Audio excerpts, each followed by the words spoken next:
उसमें क्या था, पंचुंबर संयाम सप्तवे वसनाई जो विवज्जी, ऐसा था।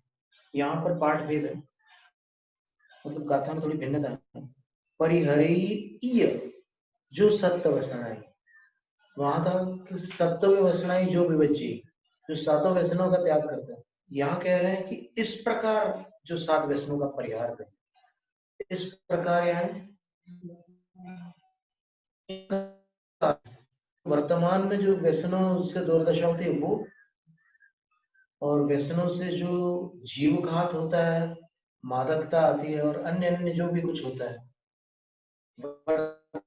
इहभव संबंधी और परलोक संबंधी जो हानियां होती है वो।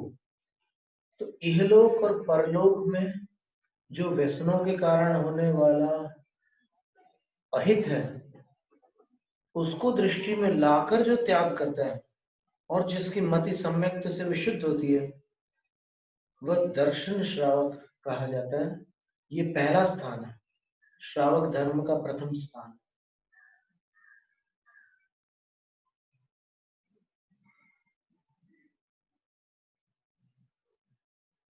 एवं दंसन सावय ठाणम पढ़मम समासो भणियम वैसावय गुण ठाणम एक तो विधियम अवखामी।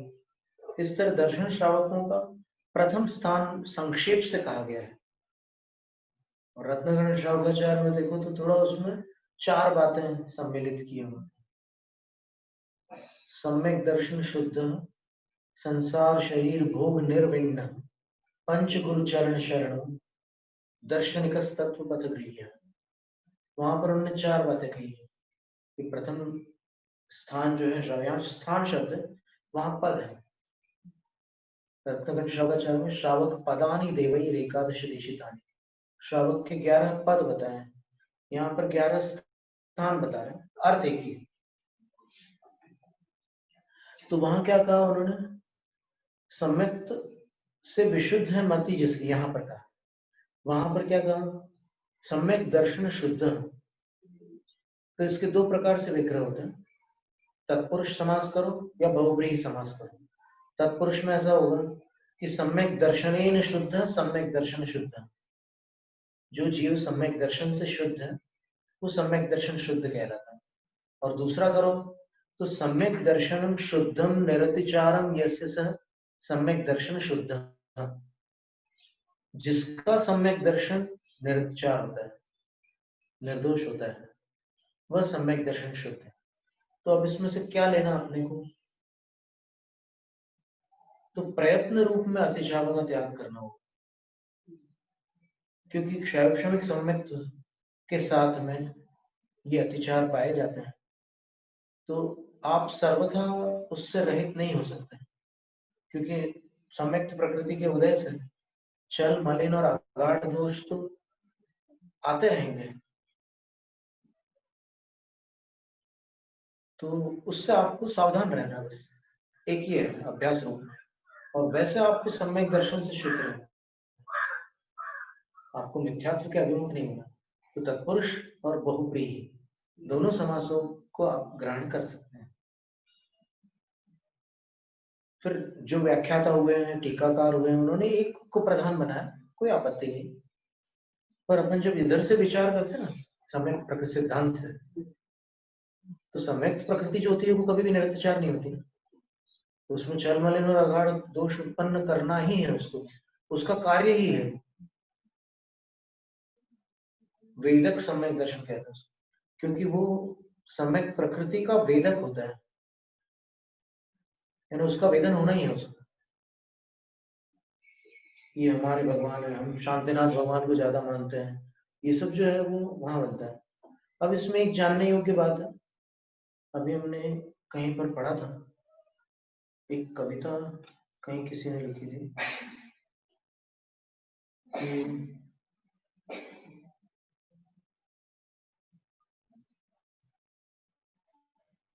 चलन चला है आजकल जैनियों में, शनिवार के दिन मुनि सुब्रतनाथ भगवान की विशेष पूजा का।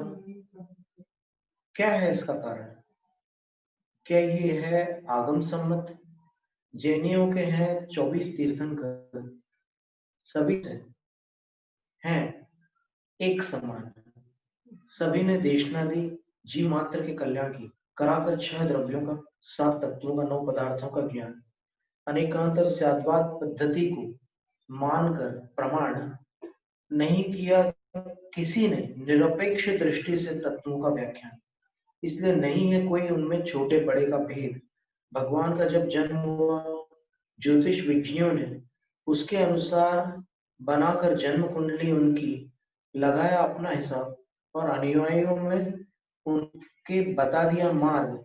जैसे मुनीश्वरत भगवान की कुंडली में शनि है उच्च कोटि का, तो यदि आराधना करोगे कि शनिवार के दिन तो मिलेगा की दशा तुम्हें, इसलिए करा शुरू शनिवार को विशेष का प्रावधान, और मिल भी रहा होता लाभ, ऐसा मानते वो सभी जो कर रहे होते इस प्रकार से। नहीं है कोई इसमें मिथ्यात्व की बात, क्योंकि गृहस्थ में रहते हुए यदि अपने मंगल के लिए करते हैं आराधना अपने इष्ट की, वितराग भगवंतों की, तो नहीं है कोई हर्ज इसमें। इतना जरूर है, नहीं मिलता है कोई वर्णन ऐसा आगम ग्रंथों में इस प्रकार का, फिर भी सराग देवताओं के पास जाने से तो अच्छा है करो अपने भगवान को याद, नहीं होगा सम्यक का घात। जय जिनेन्द्र।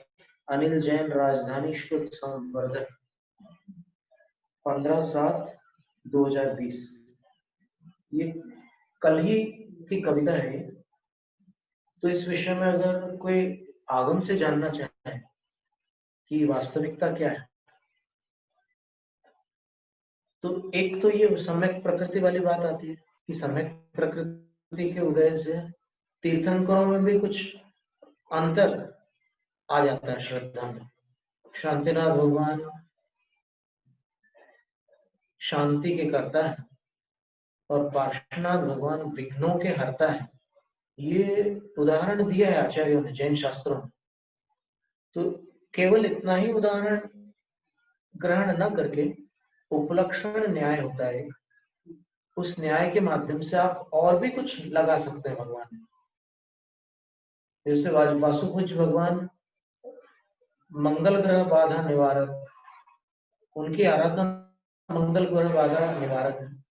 मुनीश्वर भगवान की आराधना शनि ग्रह बाधा निवारक, ऐसा कुछ भी आ सकता है। और ये सत्य है कि तीर्थंकरों के जो 46 गुण है उनमें कोई अंतर नहीं, लेकिन तीर्थंकरों की साधनाओं में और तीर्थंकरों के छद्मस्त काल की अनुभूतियों में आकाश पाताल का अंतर है।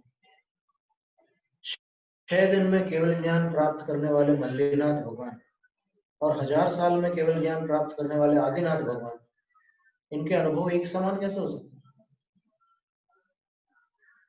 और 6ठे-7वें गुण स्थान में असंख्यात लोक प्रमाण संयम लब्धि स्थान, और वो सारे वर्धमान चारित्र के धारक हैं। तो सारे स्थान सबने नहीं छुए, तो जिस स्थान का जिनने स्पर्श किया उसकी अनुभूति उनको ही है, सबको नहीं है। और इसके अतिरिक्त सबके द्रव्य भिन्न भिन्न है, क्षेत्र कथनचित भिन्न है, जन्म क्षेत्र, निर्वाण क्षेत्र आदि कथनचित भिन्न है। अब समूह रूप से अपन कहो तो 20 तीर्थंकर शिखर जी से मोक्ष गए, और सूक्ष्म रूप से देखो तो सब एक जगह से मोक्ष गए क्या? तो उतना तो भेद है ना क्षेत्र में। तो सबके द्रव्य क्षेत्र काल और भाव भी भिन्न है। अनंत चतुष्टय समान, और प्रातिहार्य और समोसरण की जो रचना है उनके परिमाण में अंतर है। जो आकार आदिनाथ भगवान के अशोक वृक्ष का था, भगवान की ऊंचाई से 12 गुना होता है, तो उनका अशोक वृक्ष 6000 धनुष का था, और महावीर भगवान की ऊंचाई 7 हाथ थी, तो उसको 12 गुना कर दो, फिर 84 हाथ का था अशोक वृक्ष। तो उस अपेक्षा से, आकृति की अपेक्षा, अवगाहना की अपेक्षा से अंतर था, आयु की अपेक्षा से अंतर था, छद्मस्त काल की अपेक्षा से अंतर था, जन्मकालीन जो भी ग्रहों का योग होता है, इसको ज्योतिर्विद्या का दुरुपयोग करने वालों ने बदनाम किया है, ज्योतिर्विद्या को। अन्यथा ज्योतिर्विद्या जो है वो द्वादशांग का एक अंश है। तो बदनाम करने वालों के कारण अगर आप ज्योतिर्विद्या का स्वयं अपमान करेंगे या फिर उसकी अभिनय करेंगे तो द्वादशांग की अभिनय हो जाएगी। अंश का अभिनय करने से अंशी की अभिनय होगी।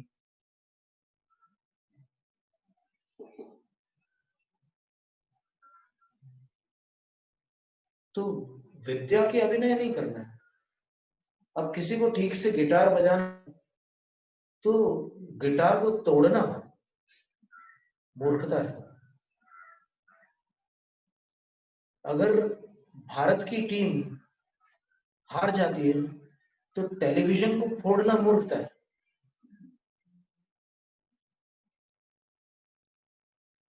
और एक बात और भी समझने की है, जिसने साधना नहीं की वो ज्यादा बोलता है, और जिन्होंने कठोर साधनाएं की है उन्होंने मौन धारण किया। वो जानते हैं कि किनकी आराधना में कितना अंतर होता है। जैसे उपसर्ग विजेता पार्श्वनाथ भगवान का आप स्मरण करते हो, जब आपके ऊपर उपसर्ग आता है तब जो काम होता है वो अन्य तीर्थंकरों का स्मरण करने से नहीं होता है। ये जिनको अनुभव है वो जानते हैं। क्योंकि अपना जीव अनादिकाल से राग द्वेष से संस्कारित रहा है, इसलिए वो अंतरों को जल्दी पकड़ता है। समानता को पकड़ने में उसको देर लगती है। तो वो अंतरों को पकड़ करके फिर जब अपना मन एकाग्र करता है तो वो तो परमेष्ठी है, वो तो परमात्मा है। उनकी आराधना से जो विशुद्धि प्राप्त होगी वो कहीं और नहीं हो सकती। और उस विशुद्धि से आप जीतोगे उस उपसर्ग को या परीक्षा, और कर्मों की निर्जरा करके और सातिशय पुण्य का लाभ करके अपने भविष्य को सुधारोगे। तो सम्यक तो प्रकृति के उदय से जो कार्य होता है, ये दर्शन प्रतिमा की बात चल रही थी, आज प्रतिमा शब्द से विख्यात है, जिसको आचार्य हेमंतभद्र स्वामी ने 11 पद कहा है, आचार्य वसुनंदी स्वामी ने 11 स्थान कहा है, उसको आज 11 प्रतिमा भी कहते हैं। आचार्य ज्ञान सागर महाराज जी ने मुनि अवस्था में एक ग्रंथ लिखा था, उसमें उन्होंने जितेंद्रियता के सोपान भी कहा है। 11 इंद्रियों पर विजय प्राप्त करने की 11 सीढ़ियां, और इंद्रियां वश में होती है तो मन वश में है। आप रस का त्याग करो तो फिर लालच का भाव कम हो जाता है।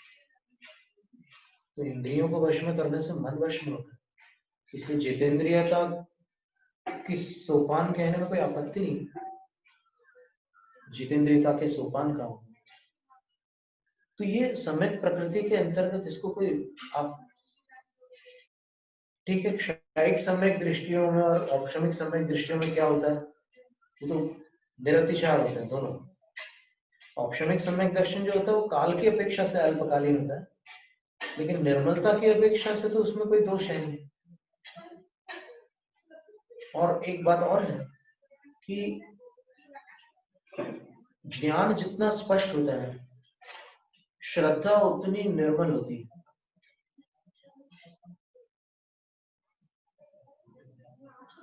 कर्म सिद्धांत का ज्ञान जितना स्पष्ट होगा तो कर्मों के विषय में जो आपका श्रद्धा है उतना निर्मल रहेगा।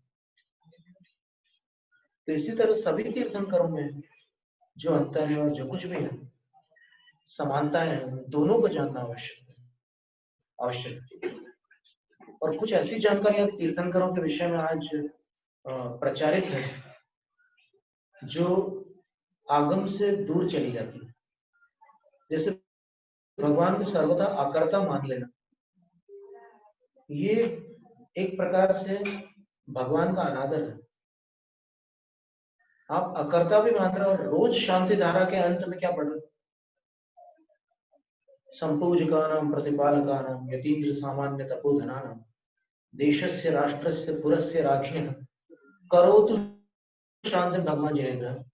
अब भगवान जिनेन्द्र से कह रहे हो कि आप शांति करो। करो तो शांति का अर्थ क्या होता है? अकर्ता है भगवान, लेकिन आप कह रहे हैं कि शांति करो। फिर आपसे पूछते हैं कि ऐसा क्यों बोला, तो बोलते हैं यार वो तो भक्ति की भाषा में ऐसा होता है। ऐसी भक्ति की भाषा किसने सिखाई, कहाँ से आई?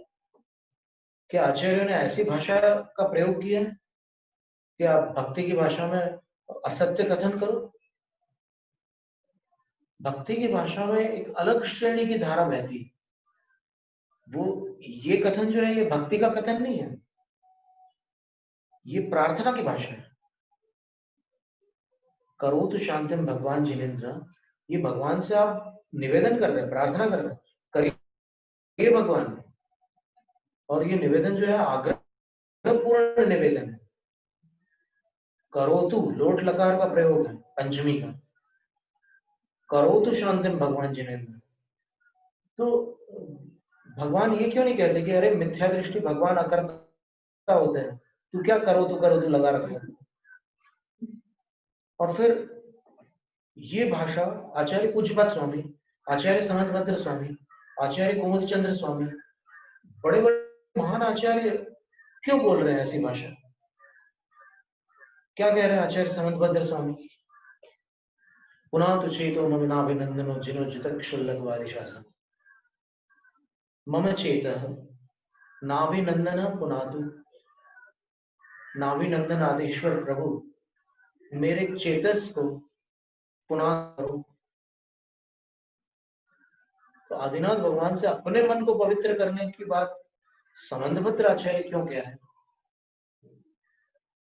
क्या ये कोई एक शैली थी स्तुति करता हूं, या फिर उस समय जैनेतरों का इतना प्रभाव था कि जैनाचार्यों को उनकी भाषा का प्रयोग करना पड़ा? वहां तो कर्तृत्व मानते ही हैं, ईश्वर कर्तृत्व। वहां तो ईश्वर की इच्छा के बिना पत्ता भी नहीं हिल सकता। तो यहाँ पर जिस विवक्षा से भगवान करता है, उस विवक्षा से कर्ता न मानना मिथ्यात्व। ये बहुत ही महत्वपूर्ण बात है, क्योंकि दर्शन प्रतिभा सम्यक दर्शन प्रधान है, साथ में आचार भी है उसमें। पहली चीज कहती है सम्यक दर्शन शुद्ध, दूसरी चीज संसार शरीर भोग निर्विण्ण, विरक्त नहीं कर, संसार शरीर भोग से विरक्त नहीं हुआ, निर्विण्ण हुआ, निर्वेद को प्राप्त। मतलब उसका अर्थ क्या हुआ? उदास हो गया, तो उबने लगा, उसका मन थक सा गया संसार शरीर भोग। अविरत था तब तक उसमें आसक्ति थी, विषया सत्तो विषया, सम्यक दृष्टि के विषय में 9 गाथाएं दी कार्तिक अनुप्रेक्षा में। उसका श्रद्धान कैसा होता? तो लिखा है विषया सत्तो विषया सव्वारंभे सुभट्ट माणोदि मोह विलासो येषु सफमिति मंडले। निरंतर विषयों में आसक्त रहता है, अविरत सम्यक दृष्टि। और सव्वारंभे सुभट्ट माणोदि, सारी आजीविका की प्रवृत्तियां में प्रवृत्त रहता है, लेकिन ऐसो मोह विलासो सर्वम, ये सारा का सारा मोह का ही विस्तार है। इति मंडले, ऐसा मानता है वो, और हेयम मंडल, छोड़ने योग्य है ऐसा मानता है। यानी आसक्त होते हुए भी त्याज्य मानना सम्यक्त का प्रभाव है। मिथ्यात्व और सम्यक्त में अंतर क्या है? दोनों में आसक्ति तो एक जैसी है, लेकिन एक की आसक्ति के साथ हेय बुद्धि है और दूसरे की आसक्ति के साथ हेय बुद्धि नहीं है। ये दोनों में अंतर है। और यहाँ क्या हुआ? निर्विण्ण हो गया, तो फिर वो आसक्ति से ऊपर उठ गया। ये दर्शन प्रतिमा में इतना अंतर पड़ गया, एक अविरत सम्यक दृष्टि और देश विरत। विषयों का त्याग नहीं हुआ, अभी भोग परिमाण भी नहीं हुआ। समझ रहे बात को? भोग परिमाण नहीं किया उसने, लेकिन आसक्ति में अंतर आ गया, संसार शरीर और भोगों के प्रति उसमें एक अंदर से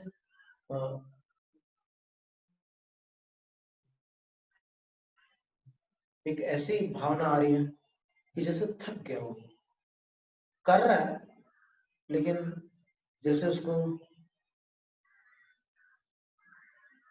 उसके बिना जो बेचैनी होती थी वो स्थिति नहीं हो रही। कभी किसी दिन कोई चीज ना हो तो फिर उसको वो स्थिति नहीं बनती जैसे पहले बनती। जैसे साधुओं के भोजन में कितनी बार नमक नहीं रहता, कितनी बार और कोई रस नहीं रहता। तो जिनका रस त्याग है वो तो लेते ही नहीं, और जिनका त्याग नहीं है उनको न मिलने पर समता धारण करते हैं। देने वालों को पता ही नहीं रहता है क्या हुआ, वो जब बाद में खाने बैठते हैं अगर बचता है तो पता चलता है कि ऐसा हुआ, चलता है। और ये वहां से शुरुआत है, पहली सीढ़ी। दर्शन प्रतिमा जो थी वो पहली सीढ़ी। और तीसरी विशेषता क्या है दर्शन प्रतिमा में? पंच गुरु चरण शरण। घुम्मटसार जीवकर्ण में लिखा जिणेक मई। एक वो 5 प्रकार के जिन बताया धवला की 9वीं पुस्तक में। वास्तव में देखा जाए तो 2 ही प्रकार के जिन, एक देश जिन और दूसरे सकल जिन। फिर देश जिन के 3 भेद है और सकल जिन के 2 भेद है। खवीय घाई कम्मा सयल जिना, जिन्होंने घाती कर्म को क्षपित किया है, नष्ट किया है, वो सकल जिन है। केते कौन है वे? अरहंत सिद्धा। विवेकसेन आचार्य महाराज के वचन, वे अरहंत और सिद्ध है। नमो जनानम सूत्र की व्याख्या में। फिर देश जिन कौन है? तो बोलते हैं कि दिव्य कसाय,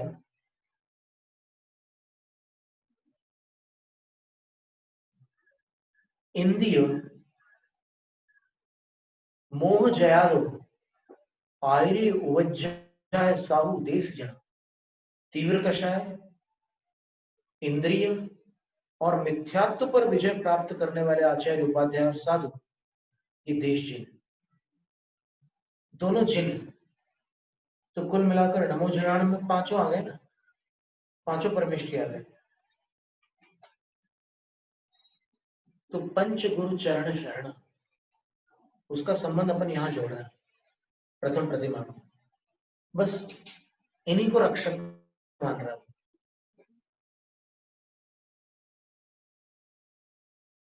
अब कोई भी संकट आएगा तो संकट निवारण के लिए वो जिन शासन से संबंध रखने वाले जो शासन देवता है उनको नहीं भजेगा अपने संकट का निवारण करने के लिए। धर्म पर कोई संकट आया तो फिर उनके पास जाकर के वो जो भी योग्य है वो कर सकता है, लेकिन स्वकीय संकट का निवारण करने के लिए शासन देवता आदि को नहीं बचता। विद्या देवों का उपयोग कर सकता है अपने संकट का निवारण करने के लिए, क्योंकि 7 प्रतिमा तक विद्याधर जो होते हैं 11वीं प्रतिमा तक के विद्याधर क्षुल्लक बताए गए, विद्याओं का प्रयोग करते हैं। विद्याओं की सिद्धि जो है वो नीचे की अवस्था में कर लेते हैं। तो विद्याओं की सिद्धि करते समय उनमें मोक्ष विनय नहीं होती, उनमें उन विद्याओं को साधने योग्य विनय होती है। क्या होता है कि मंत्र की विनय करनी होती है, मंत्र के अधिष्ठाता की विनय करनी होती है, और विधि को सावधानी पूर्वक करना होता है, तब जाकर के सिद्धि प्राप्त होती है। अभिनय से सिद्धि नहीं होती है, और वो योग्य विनय की जाती है। विनय का प्रसंग बहुत सूक्ष्म है, पूरा स्थानांग है, पूरा जो सूत्रकृतांग है उसमें विनय का ही वर्णन करा हुआ है। आचारांग में तो आचरण पद्धति का वर्णन है, सूत्रकृतांग में विनय का वर्णन बहुत विस्तार है। 36,000 पद है। आचारांग में 18,000 पद। बड़ों छोटे से विनय भी करना है, सबकी विनय करनी तो उनके अनुसार अब हमारी का भी वही करना है, ऐसे झुकल रहेगा विनय की उनकी भी करनी पड़ेगी। उनके जैसे विनय हम जैसे करने का हमारा आज्ञा है वैसे करेंगे। अब विनय छोड़ देंगे, चिड़चिड़ थोड़ी करेंगे। तीसरा विधि, जो उसकी साधने की जो विधि है, जैसे खड़े होकर के सिद्ध करना है, अमुक दिशा में मुख करना है, अमुक आसन पर बैठ करके सिद्ध करना है, या इतने वर्ष तक इतनी कालावधि तक करना है, एक अन्न लेकर के करना है, ब्रह्मचर्य पूर्वक करना है, ये सब विधि के अंतर्गत आता है। बहुत बड़ा हुआ है इसका। अब देखिए, आप मूलाचार में आपको बताते हैं विनय के बारे में थोड़ा सा। क्या होता है कि अधूरे ज्ञान के कारण निर्णय में बहुत उतावली आ जाती है। आप अभी ये सब सुनोगे और समझोगे तो फिर पता चलेगा कि ये उतावली हमारे द्वारा जिनवाणी की आसाधना का कारण बन रही है, और आग्रह की कोई बात ही नहीं है। ये तो ज्ञान का जगत है, आग्रह तो कषाय का मार्ग है।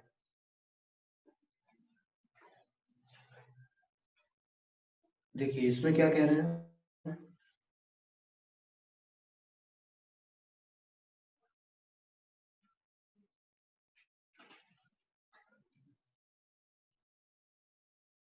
मूलाचार ग्रंथ में विनय के बारे में 384 क्रमांक गाथा है कि मुनि महाराज किनकी किनकी विनय करते हैं।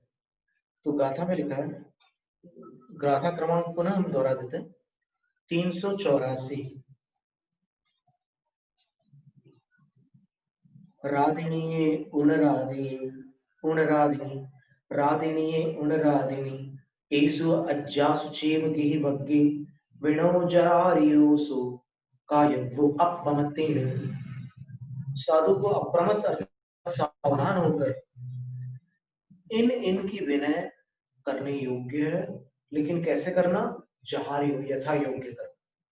किनकी विनय करना है, तो बोलते हैं कि राधिनीये मतलब जो अपने से एक रात बड़े भी हैं, उनकी बड़ों के रूप में विनय करना।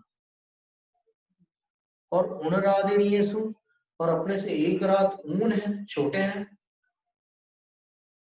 तो उनकी एक रात छोटे के रूप में विनय करना। और अज्जासु आर्यिकाओं के प्रति भी विनय करना, मुनि से कह रहे हैं। चेव घी वक्री, और गृहस्थ समूह के प्रति भी विनय करना। और अपमत्य सावधानी पूर्वक विनय करना। अब इसकी व्याख्या और देख लीजिए, क्योंकि इसमें शंका तो निश्चित उत्पन्न होगी कि एक मुनि जो है वो बड़े ऊंचे स्थान पर स्थित है, निर्ग्रंथ पदवी के धारी है, वो छोटों की विनय कैसे कर सकते हैं? विनय तो बड़ों की होती है ना। तो उसका समाधान देखिएगा, रात्यधिके दीक्षा गुरु श्रुत गुरु तपोधिके वा, जो एक रात बड़े हैं, किस किस में बड़े हैं, दीक्षा में बड़े हैं, ज्ञान में बड़े हैं, अथवा तपस्या में बड़े हैं।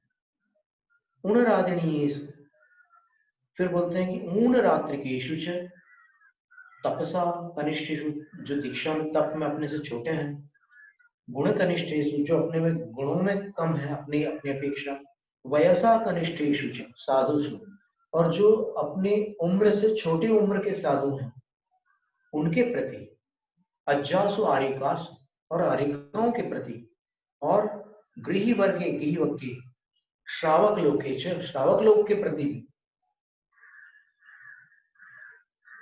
विनयो यथार्हो कर्तव्य यथा योग्य कर्तव्य। विनय यथा योग्य करने योग्य है। किनके द्वारा? अप्रमत्तेन प्रमाद रहितेन साधु, प्रमाद रहित साधु के द्वारा। यहाँ पर अप्रमत्त का अर्थ सप्तम गुण स्थान वर्ती नहीं है, यहाँ पर अप्रमत्त का अर्थ सावधान साधु के द्वारा ये विनय करने योग्य है। साधु नाम यो योग्य, आर्यिका नाम यो योग्य, श्रावकाणाम यो योग्य, अन्येषाम अपि यो योग्य। एक एक शब्द पर ध्यान देना, नहीं तो कुछ बातें पढ़ने के बाद भी समझ में नहीं आती।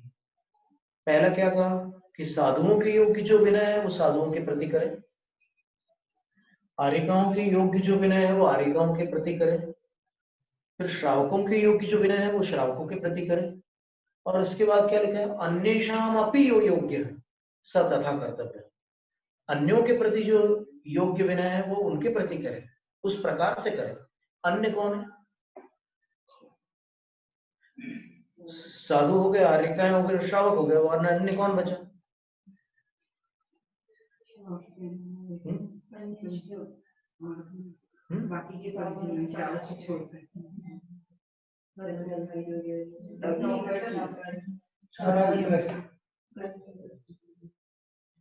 वो गौण रूप से श्रावक लोक में उनकी परिगणना हो सकती है।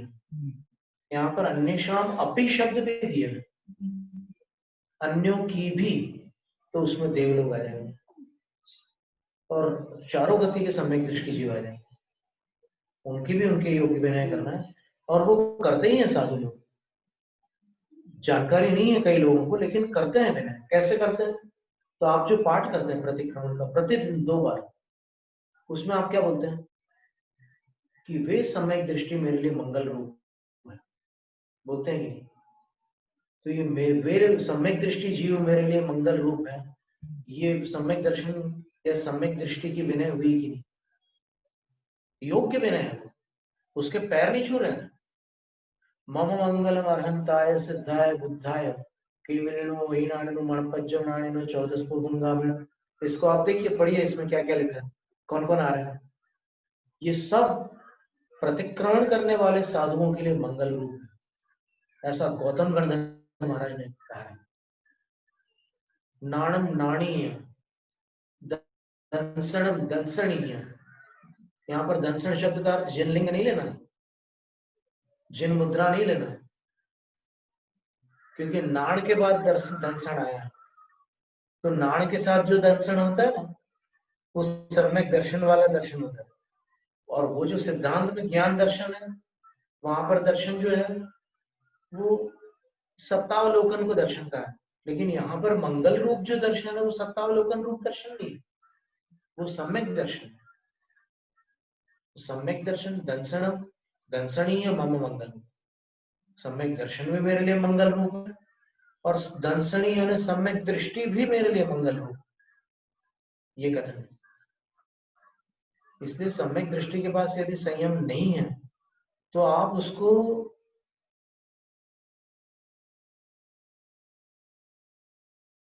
तुच्छ नहीं समझ सकते।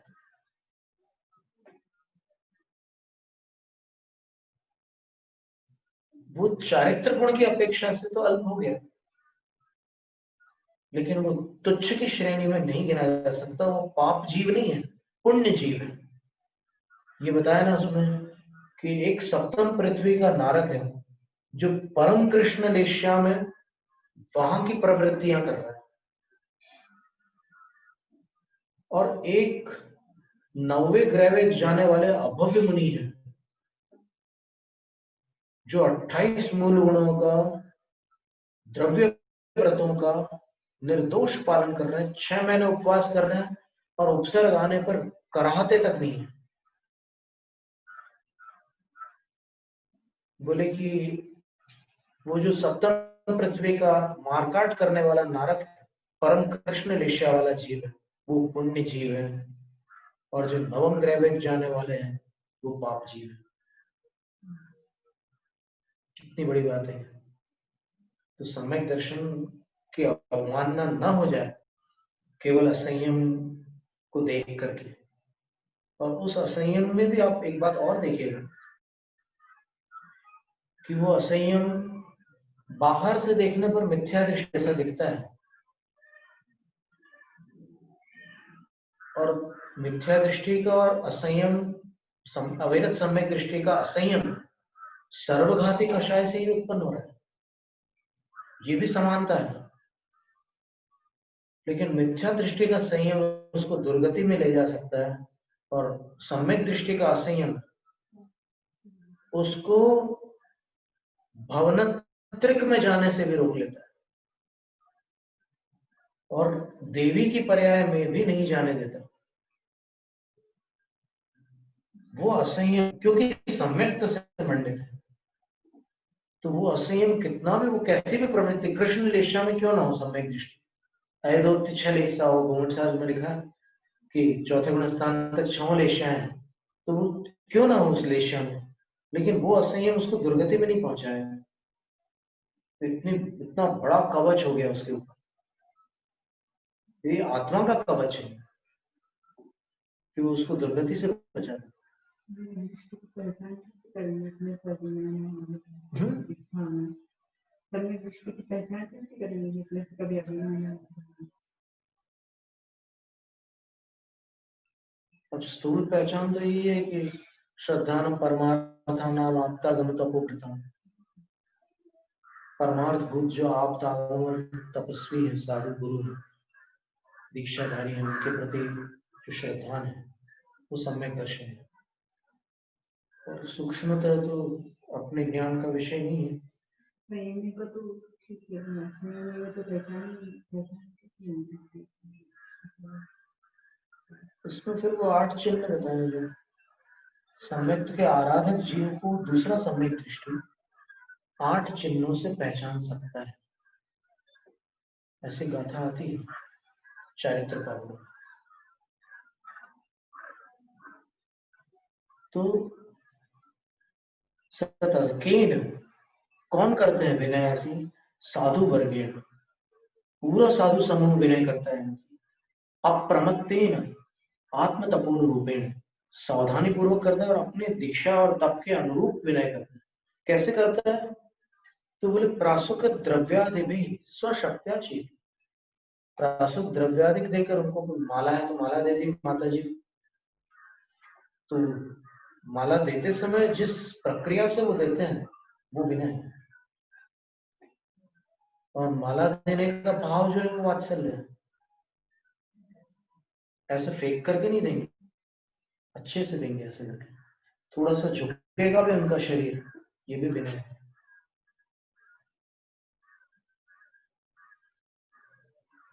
और प्रासुक द्रव्यादि भी, प्रासुक द्रव्य शास्त्र है, माला है, और भी कोई द्रव्य हो सकता है।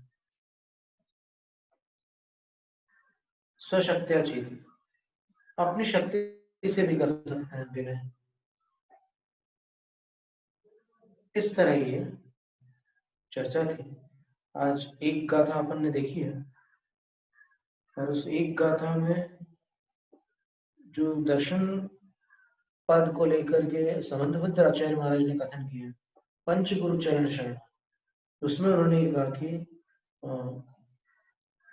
जैसे जीव कांड में कहा जिणेकमयी, मात्र पंच परमेष्ठियों में ही जिसकी बुद्धि होती है। यहाँ कहा कि मात्र पंच गुरु ही जिसकी शरण होता है।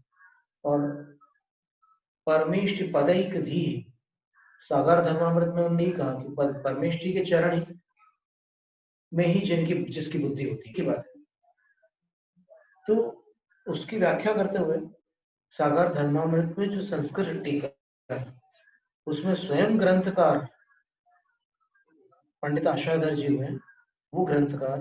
अब यहाँ पर एक बात और ध्यान में रखना कि ग्रंथों की मान्यता किस आधार पर की जाए। आचार्य प्रणीत ग्रंथ वही मान्य है या फिर विद्वानों ने भी कुछ ऐसे ग्रंथों का प्रणयन किया है, भट्टारकों ने भी कुछ ग्रंथ लिखे हैं, तो मान्य कौन से हैं? तो उसका समाधान है जो ग्रंथ जैनाभासी नहीं है और जो ग्रंथ मूल सिद्धांत से प्रतिकूल नहीं है, जो ग्रंथ पूर्वाचार्यों की जो आगम धारा है उसका उल्लंघन नहीं कर, वो सारे ग्रंथ मान्य है। अगर अमान्य करते हैं, माने आप अगर ये कहो कि ये कपड़े वालों के ग्रंथ हम नहीं मानेंगे, तो फिर कपड़े वालों को आप शिविर में या फिर मंच पर भी नहीं बुलाएंगे, इसका भी ध्यान रखना। ये कपड़े वाले का सवाल नहीं है। बिना कपड़ों के भी अगर आपकी मान्यता शुद्ध परंपरा से बाहर जा रही है और आप यदि अपनी मान्यता का पोषण करने के लिए आगम को गौण करने की का साहस कर लेते हैं, तो फिर सत्यनिष्ठा से अपना निरीक्षण करने पर आपको समझ में आएगा कि यह भी जैनाभास ही है, यह मूल मार्ग नहीं है। तो उसमें कोई अंतर नहीं पड़ रहा। जो घुमटसार में कथन है देश विरत के लिए, जो रत्नकनिष्ठ श्रावकाचार्य में कथन है प्रथम प्रतिमा के लिए, और जो सागार धर्मामृत में कथन है दार्शनिक श्रावक के लिए, उन्होंने नैष्टिक श्रावक कहा है प्रतिमाधारी में, तो उसमें कोई अंतर नहीं। उन्होंने वहां पर लिखा है कि आपदा कुलितोपि दार्शनिक श्रावक तन निवृत्त्यर्थम शासन देवतादीन न भजते। आपदाओं से आकुलित होने पर भी प्रथम प्रतिमाधारी दार्शनिक श्रावक अपनी उन आपत्तियों का निवारण करने के लिए शासन देवता आदि को नहीं भजता। ये लिखा है, नहीं भजता, बस पंच परमेष्ठियों की शरण में रहता। इसका अर्थ होता है कि पाक्षिकस्तु भजतीत्यपि, पाक्षिक जो तो वही लिखा ही हुआ है कि पाक्षिक जो होता है वो कभी ऐसी परिस्थिति में शासन देवताओं से मदद मांग भी लेता है, उनको भज भी लेता है अपनी विपत्ति का निवारण करने के लिए, वो भज भी लेता है। तो अपनी विपत्ति का निवारण करने वाला मिथ्या दृष्टि ही है, ये बात घटित नहीं होती, क्योंकि यहाँ तो कथन ये है शास्त्रों का कि देश विरत ये काम नहीं करता। तो अविरत सम्यक दृष्टि भी हो सकता है और मिथ्या दृष्टि भी हो सकता है। तो आप ये नहीं कह सकता है कि अगर कोई अविरत शासन देवताओं को भजता है अपनी विपत्ति का निवारण करने के लिए तो वो मिथ्या दृष्टि हो गया, ऐसा नहीं है। दोनों स्थितियां हो सकती है, मिथ्या दृष्टि भी हो सकता है, सम्यक दृष्टि भी हो सकता है। और उसमें तो लिखा है कि पाक्षिकस्तु भजति इत्यपि, पाक्षिक श्रावक तो अपनी विपत्ति का निवारण करने के लिए भज भी लेता है शासन देवता आदि को। अब प्रश्न ये आता है कि विद्या देवताओं की वो आराधना करता है तो फिर उसको सम्यक दर्शन में दोष नहीं लगता, लेकिन शासन देवताओं की आराधना करता है तो दोष लगता है। क्यों? प्रतिमा में दोष क्यों लगता है? सम्यक दर्शन की बात अभी अपन छोड़ दें। प्रतिमा में लिखा है ना कि प्रतिमा धारण करने के बाद शासन देवताओं को अपनी विपत्ति का निवारण करने के लिए नहीं भजेगा। क्यों? तो उसका कारण है कि ये शासन देवता जो है ये शासन के रक्षक, श्रावकों के रक्षक नहीं। तो उनका काम वो कर रहे हैं तो उनको उनका काम करना है। आपको रक्षा की आवश्यकता है तो आप उनको मत भजो, और कोई है भजने योग्य उनको भज लो। आप पंच परमेष्ठियों को भजेंगे तो अभी जो आप श्रावक बन चुके हैं तो आपकी विशुद्धि बढ़ चुकी है, आप अभी अविरत नहीं रहे। प्रत्याख्यान कषाय जनित जो अविरति आपके पास है वो अविरति देश विरति को नष्ट नहीं करती। ध्यान में रखना, वो सकल विरति का नाश करती है। तो देश विरति आपके अंदर प्रकट हुई है, तो उस देश विरति के साथ जो विशुद्धि आपको प्राप्त है उस विशुद्धि से आप पंच परमेष्ठियों की भक्ति करेंगे तो कर्मों की निर्जरा अधिक होगी, और कर्मों की निर्जरा से, पाप की निर्जरा से उपद्रव शमन को प्राप्त। और अविरत अवस्था में क्या होता है कि वो अप्रत्याख्यान सर्वघाती कषाय है, वहां पर संयम का लेश भी नहीं, तो फिर इतना अंतर पड़ता है। और अंतिम उन्होंने कहा तत्व पथ गृह्य दार्शनिकस तत्व पथ गृह्य। तत्व पथ तो दो ही है, एक संसार पथ है और एक मोक्ष पथ है, और कोई तीसरा पथ अजीव पथ तो है नहीं। कोई अजीव नाम का पथ है क्या? जीव पथ है क्या? नहीं, पथ तो ही है, मोक्ष पथ और संसार पथ। तो फिर वो अब जो श्रावकों का प्रथम स्थान है वहां पर कौन से पथ को ग्रहण कर रहा है? मोक्ष पथ को। और मोक्ष पथ को ग्रहण करने के लिए क्या प्राथमिक आवश्यकता है? जैसे संयमाचरण रूप जो मोक्ष मार्ग है उसको ग्रहण करने के लिए क्या अनिवार्य है? पापों का त्याग। एक देश त्याग करेंगे तो अणुव्रत होगा, सर्वदेश त्याग करेंगे तो महाव्रत होगा। तो मोक्ष पथ को ग्रहण करने वाला वह प्रथम प्रतिमाधारी अणुव्रतों को धारण करता है, लेकिन अणुव्रत उसके सातिचार होते हैं। निर्तिचार अणुव्रत दूसरी प्रतिमा में बताया समंतपुत्राचार्य, निर्तिक्रमण अणुव्रत पंचम ये दूसरी प्रतिमा में, ऐसा ये प्रथम प्रतिमा का स्वरूप। जैन जैत शासन अतः प्राणिक स्वाध्याय निष्ठापन क्रियायां पूर्वाचार्यों क्रमेण